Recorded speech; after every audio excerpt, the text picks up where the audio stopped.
교회로 오는 길에 조영주 권사님 마당에서 봉숭아 꽃을 한 줄기 꺾어 왔습니다.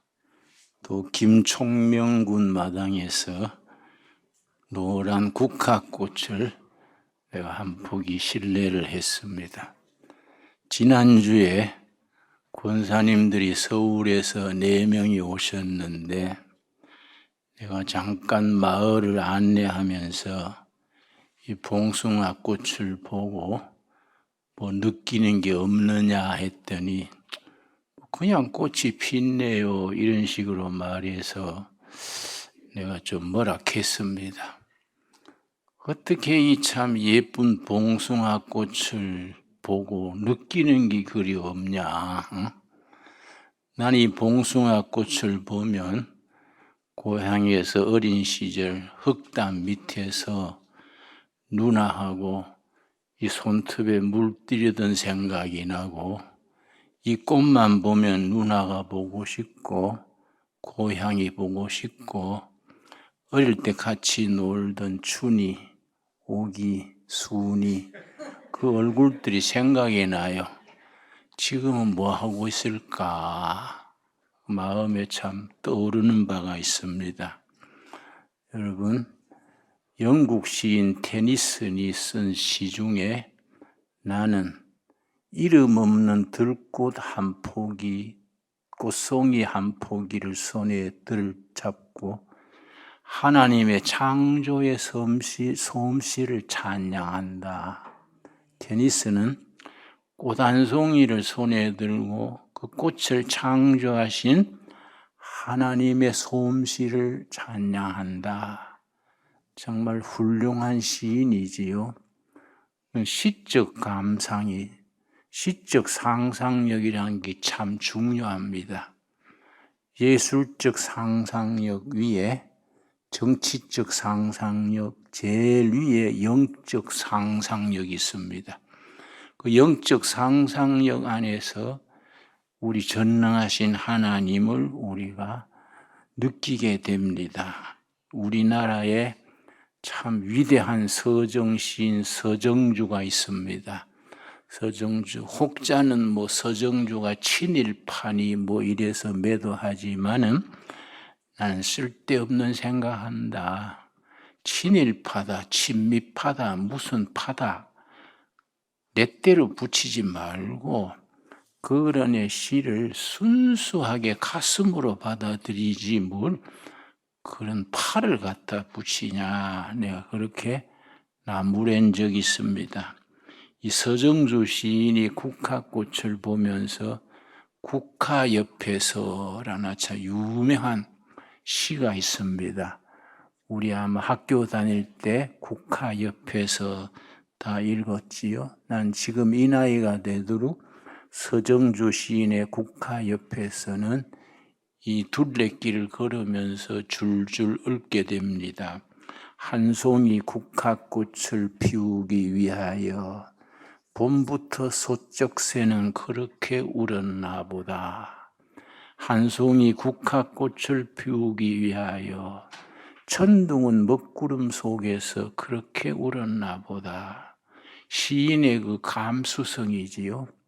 봄에 산에서 소쩍새가 우는 것이 이 가을에 국화꽃을 피우기 위한 그래서 우는 거다. 여름에 천둥 먹구름 치는 것이 가을에 피는 국화꽃을 피우기 위하여 천둥이 그렇게 치는 것이다. 셋째 연이 참 가슴에 닿습니다. 그립고 아쉬움에 가슴 저이던 먼 젊음의 뒤안길에서 이제는 돌아와 국화 옆에서 내 누님같이 생긴 꽃이요. 서정주 시인은 자기 누님이 젊었기 때문에 젊은이가 가지는 고민이 있고 젊었기 때문에 병을 앓습니다.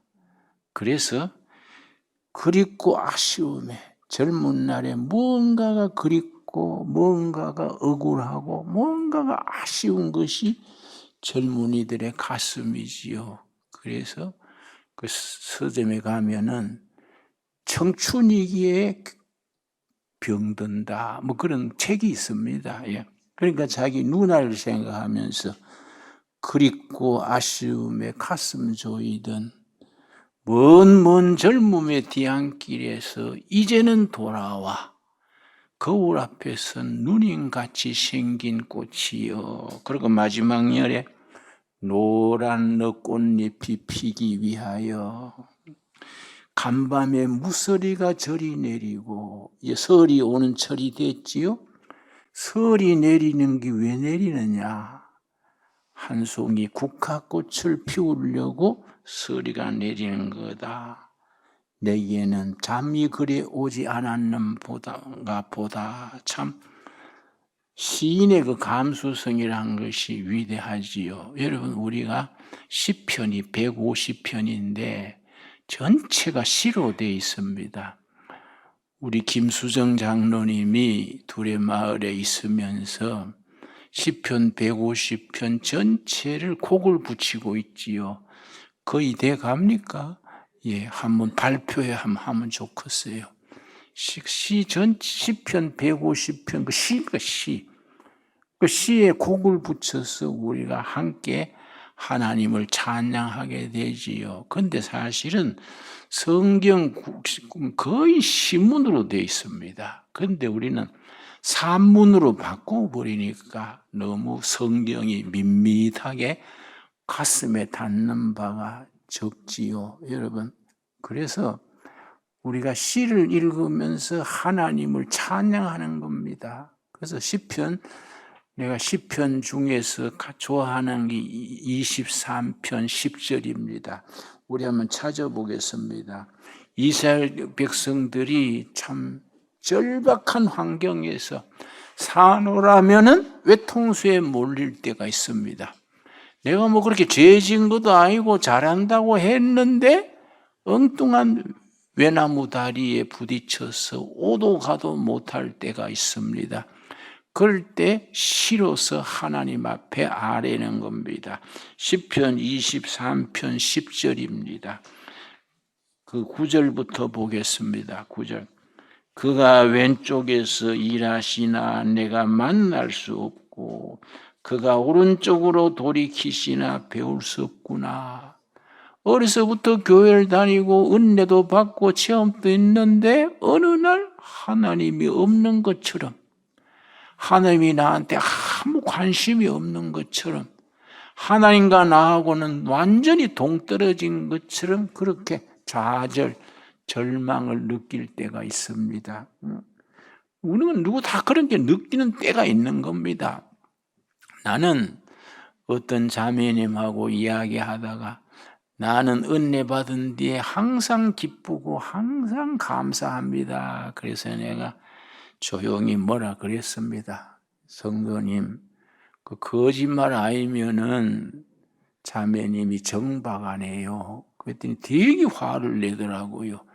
목사님 왜 나한테 그렇게 신뢰되는 말을 합니까? 신뢰가 아니고 정상적인 감정을 가진 사람이라면 때로는 좌절하고 때로는 벽에 부딪히고 하나님이 정말 있냐? 나하고 무슨 관계가 있냐? 그런 걸 느끼다가 아니다. 하나님의 손길을 다시 붙들고 그렇게 사는 거이지 뭐 은혜 받은 뒤에 항상 기쁨 충만했다. 그거는 거짓말 아니면 지능지수가 80 이하예요. 응? 내 말이 맞지 않습니까? 내가 그렇게 차근차근 설명했더니 하기야 참 그렇네요. 그렇지요. 우리가 인생살이에서 항상 은혜 받은 뒤에 기쁨 충만, 은혜 충만했습니다. 그런 말은 쉽게 하는 게 아니지요, 여러분. 목사가 된 뒤에도, 장로 권사가 된 뒤에도 어느 날 외로운 거예요. 어느 날. 어느 날 아내는 옆에서 코를 골고 자는데 옛날 첫 애인 여자가 생각나는 거예요. 야, 이건 시험 들었네. 시험 든 게 아니라 뭐 생각하려고 한 게 아니라 그냥 생각이 오는 거예요. 또 꿈에도 나타나는 거예요. 그 잠 깨고 나면 괜히 마누라한테 미안한 거예요. 그 꿈에 오라고 초청한 것도 아니에요. 지가 왔는데 깨고 나니까 그 마음에 좀 부담되는 거예요. 여러분, 인생 사는 것이 우리가 그렇게 단순한 게 아니지요. 어릴 때 소꿉놀이 하면서 누나하고 손톱에 봉숭아 꽃 물들이던 그 시절, 인생이 그 시절만 있을 수 있습니까? 안 그렇습니까? 그래서 그 서정주 시인의 그 시가 국화 옆에서 한 송이 국화를 피우기 위하여 봄부터 소쩍 새는 그렇게 울었나 보다. 한 송이 국화꽃을 피우기 위하여 천둥은 먹구름 속에서 그렇게 울었나 보다. 여러분 시편 23편 10절 보겠습니다. 10절 말씀. 그러나 내가 가는 길 그가 아시나니 내 인생 때로는 벽에 부딪히고 때로는 좌절하고 때로는 절망하는데 그러나 내가 가는 길을 하나님은 아신다야. 부모 형제도 모르고 사랑하는 아내도 자식도 모르지만은 끝까지 아시는 분이 있다. 누굽니까? 여호와께서는 아신다야. 우리 믿음이 거기로 제자리에 돌아오는 거, 제자리로. 그러나 내가 가는 길을 오직 그가 아시나니 그가 나를 뭡니까? 훈련이요, 훈련. 인간 되게 하기 위해서 보다 성숙된 믿음의 사람이 되게 하기 위하여 그가 나를 단련하신 후에는 내가 순금같이 되어 나오리라. 99.99% 진짜 알맹이 믿음 가지게 하기 위해서 모든 불순물, 삶에 얻어진 상처, 아픔 다 제해버리고 나무 가지치기처럼 시련과 역경, 좌절, 아픔 속에서 내 젊은 날의 과오, 실수, 아픔 다 가지쳐버리고 99.9% 믿음의 사람, 하나님의 일꾼 되게 하기 위해서 나를 훈련시키셨다. 참 귀한 말씀이지요. 여기에 우리가 아멘 하는 겁니다. 여기에 우리가 아멘이 나와야 돼요. 이걸 그냥 읽고 지나치는 거는 이 성경 읽을 자격이 없다 하면 좀 지나칠까요? 시편을 읽을 만한 마음의 준비가 안 된 거예요. 이 말씀은 바로 나를 위해 쓴 말이구나. 이런 감동이 있어야 되지요. 그래서 나는 비슷한 구절 중에 시편 37편 23절 저는 참 이 말씀 젊을 때부터 좋아합니다. 시편 37편 23절 말씀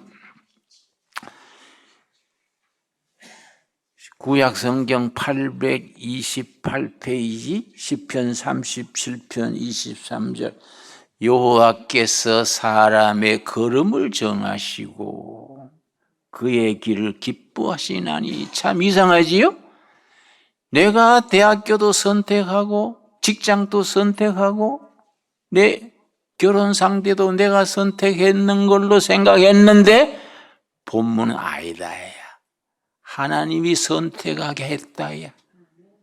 여호와께서 사람의 걸음을 정하시고 한 달, 1년 지나는 거는 내 뜻대로 사는 것 같은데 5년, 10년 되돌아보면 아니에요.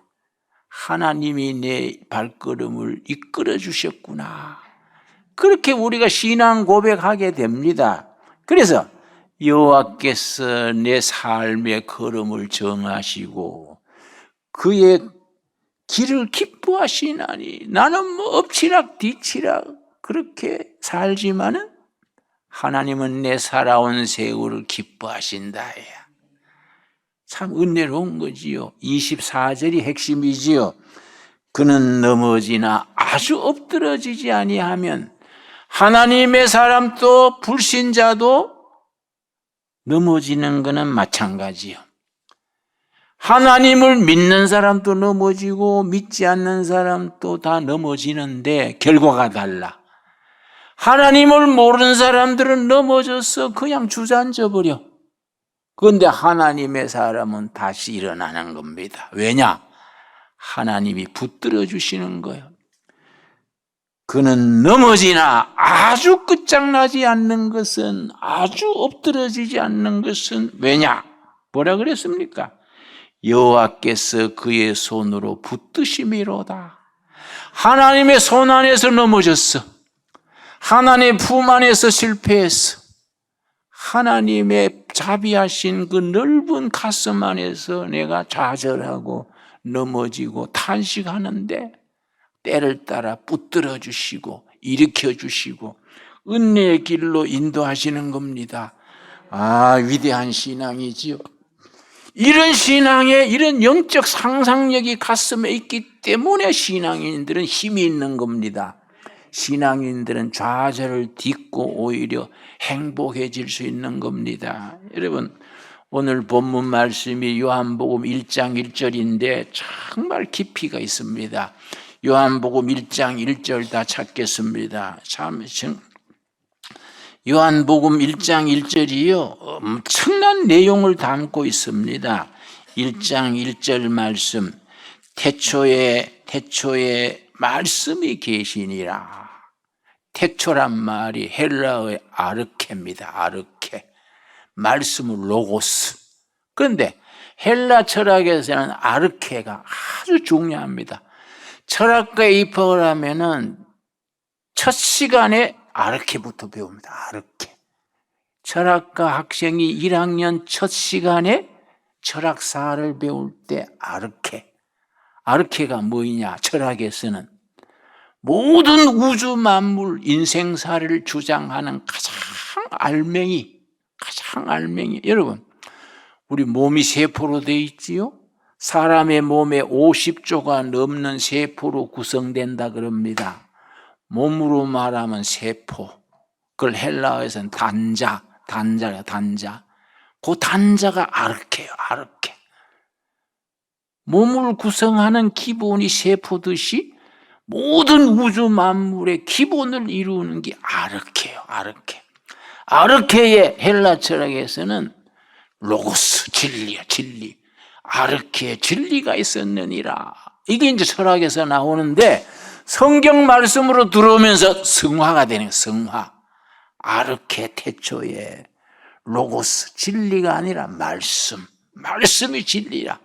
태초에 말씀이 계시니라. 이 하나님이, 이 말씀이, 이 로고스가 하나님과 함께 계셨으니 이 로고스 말씀은 곧 하나님이시니라.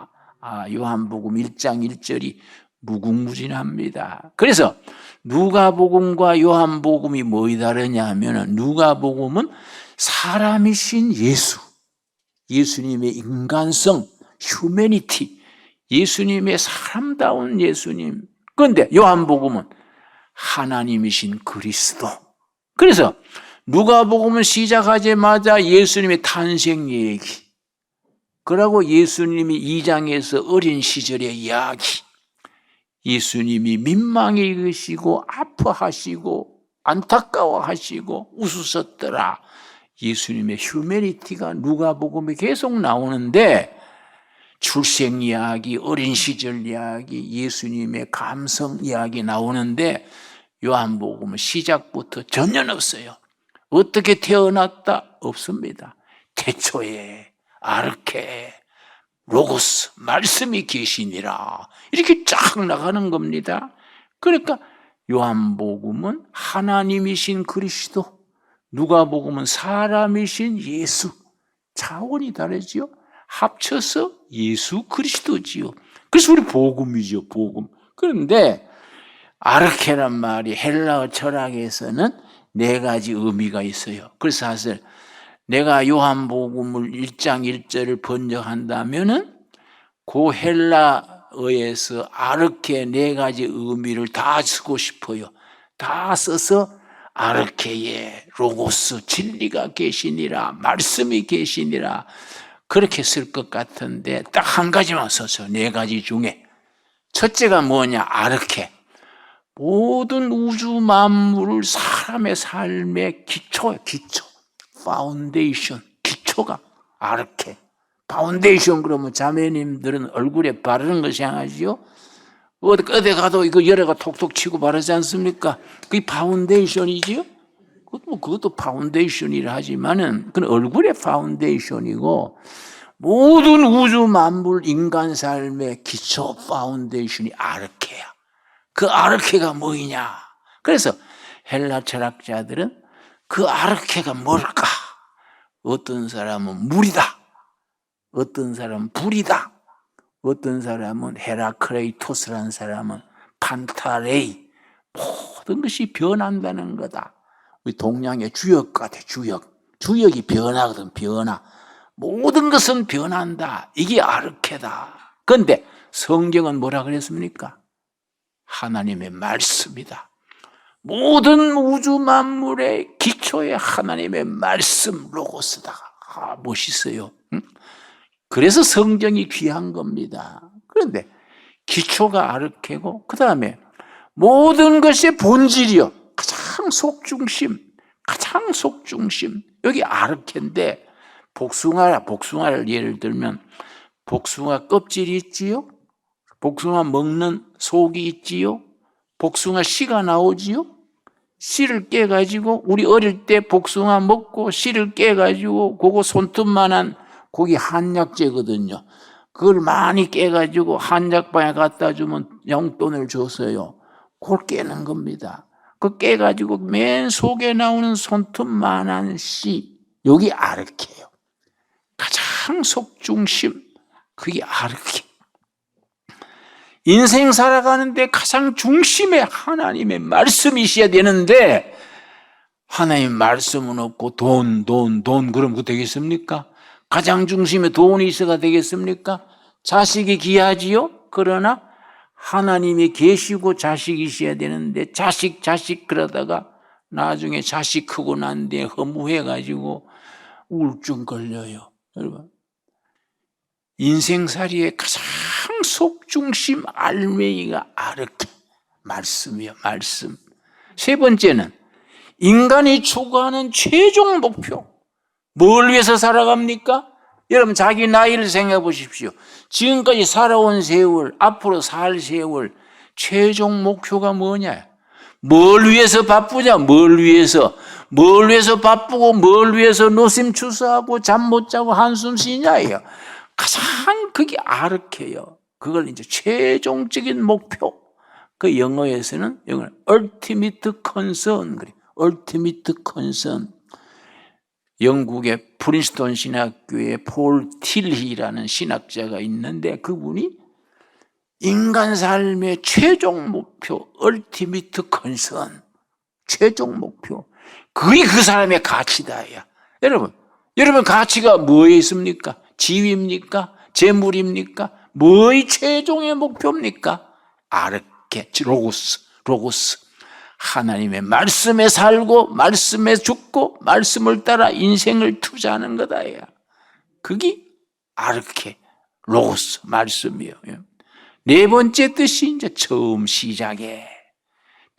그래서 우리 영어 성경에는 in the beginning, 시작에 말씀이 계시니라. 그러니까 아르케란 말이 가지는 네 가지 의미 중에 우리 성경에 등장하는 것은 네 번째, 맨 시작에 말씀이 계시니라. 이것만 있으니까 깊이 의미가 들어가기가 좀 부족하지요. 그러나 뭐 제일 중요하니까 맨 시작에 in the beginning 섞겠지요. 여러분, 아르케 네 가지 의미, 첫째는 뭐라 그랬습니까? 모든 만물의 기초, 파운데이션.